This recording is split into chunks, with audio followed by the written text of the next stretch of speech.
ചെർപ്പളശ്ശേരി നഗരസഭയും CCST കോളേജും GTech computer എഡ്യൂക്കേഷനും സംയുക്തമായി സംഘടിപ്പിക്കുന്ന തൊഴിൽമേള ശനിയാഴ്ച നടക്കും. ഇന്ത്യയിലെ പ്രമുഖ കമ്പനികൾ തൊഴിൽമേളയിൽ പങ്കെടുക്കുമെന്നും 1000-ഓളം അവസരങ്ങളാണ് ഒരുക്കിയിരിക്കുന്നതെന്നും ഭാരവാഹികൾ വാർത്താസമ്മേളനത്തിൽ പറഞ്ഞു. ജനുവരി 6 ശനിയാഴ്ച കാറൽമണ്ണ CCST കോളേജിൽ വെച്ചാണ് തൊഴിൽമേള സംഘടിപ്പിച്ചിട്ടുള്ളത്. സൗജന്യമായി ഉദ്യോഗാർത്ഥികൾക്ക് തൊഴിൽമേളയിൽ പങ്കെടുക്കാം. Media, IT, banking, education, insurance, accounting, billing, sales and management തുടങ്ങിയ മേഖലകളിലെ 25ലധികം കമ്പനികളിലേക്കായി 1000-ലധികം അവസരങ്ങളാണ് തൊഴിൽമേളയിൽ ഒരുക്കിയിട്ടുള്ളത്. +2 മുതൽ ഉന്നത വിദ്യാഭ്യാസമുള്ള ഉദ്യോഗാർത്ഥികൾക്ക് തൊഴിൽമേളയിൽ പങ്കെടുക്കാമെന്നും ഇതിനായി ഓൺലൈനായോ CCST കോളേജ്, ചെർപ്പളശ്ശേരി, GTech എന്നീ സ്ഥാപനങ്ങളിലൂടെ നേരിട്ടോ അപേക്ഷിക്കാവുന്നതാണെന്നും ഭാരവാഹികൾ അറിയിച്ചു. ഒരു ഉദ്യോഗാർത്ഥികൾക്ക് പരമാവധി 4 കമ്പനികളുടെ ഇൻ്റർവ്യൂകളിലാണ് പങ്കെടുക്കാൻ സാധിക്കുക. ഇതിനായി 2 copy passport size photo, 5 copy biodata, അനുബന്ധ സർട്ടിഫിക്കറ്റുകൾ എന്നിവയും ഹാജരാക്കണമെന്ന് സംഘാടകർ പറഞ്ഞു. +2 മുകളിൽ യോഗ്യതയുള്ള ഉന്നത വിദ്യാഭ്യാസമുള്ള ആളുകൾക്ക്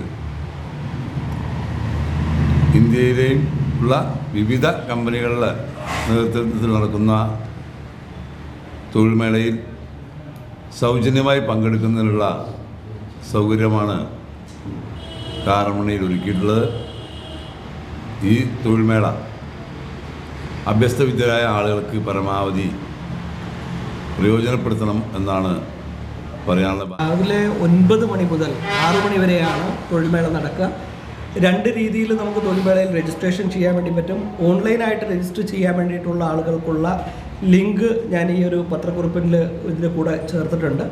അപ്പം ആ ലിങ്ക് വഴി നമുക്ക് തൊഴിൽമേളയിൽ ഓൺലൈനായിട്ട് രജിസ്റ്റർ ചെയ്യാം. അതേപോലെ തന്നെ തൊഴിൽമേള നടക്കുന്ന ദിവസം നമുക്ക് കോളേജിൻ്റെ നമ്മൾ പ്രത്യേകം തയ്യാറാക്കിയിരിക്കുന്ന രജിസ്ട്രേഷൻ കൗണ്ടർ വഴിയും നമുക്ക് രജിസ്റ്റർ ചെയ്യാൻ വേണ്ടി സാധിക്കും. ഈ തൊഴിൽമേളയുടെ ഏറ്റവും വലിയ പ്രത്യേകത എന്താണെന്ന് പറഞ്ഞാൽ, സാധാരണ ജോബ് ഫെയറുകൾ നടക്കുമ്പം അത് പെയ്ഡായിട്ടാണ് നടക്കുക. ഇതിനകത്ത് യാതൊരു വിധത്തിലുള്ള സാമ്പത്തികമായിട്ടുള്ള ഒരു ഇടപാടും നടത്താതെ തികച്ചും സൗജന്യമായിട്ടാണ് തൊഴിൽമേള നടക്കുന്നത്. അതോടൊപ്പം തന്നെ തൊഴിൽമേളയിൽ പങ്കെടുക്കുന്ന എല്ലാവർക്കും തൊഴിൽമേളയ്ക്ക് ശേഷമുള്ള സർവീസും അവർക്ക് അതിന് ശേഷവും പ്ലേസ്മെൻറ്റിനുള്ള സംവിധാനം ഒരുക്കിയിട്ടുണ്ട്. നഗരസഭാ chairman P. Ramachandran, GTech marketing manager Anwar Sadiq, Blessen Samson, Mebin Philip, Ravikumar P, Vrinda MK, doctor Abdul Bari Nalakath, Sethumadhavan K തുടങ്ങിയവർ വാർത്താസമ്മേളനത്തിൽ പങ്കെടുത്തു.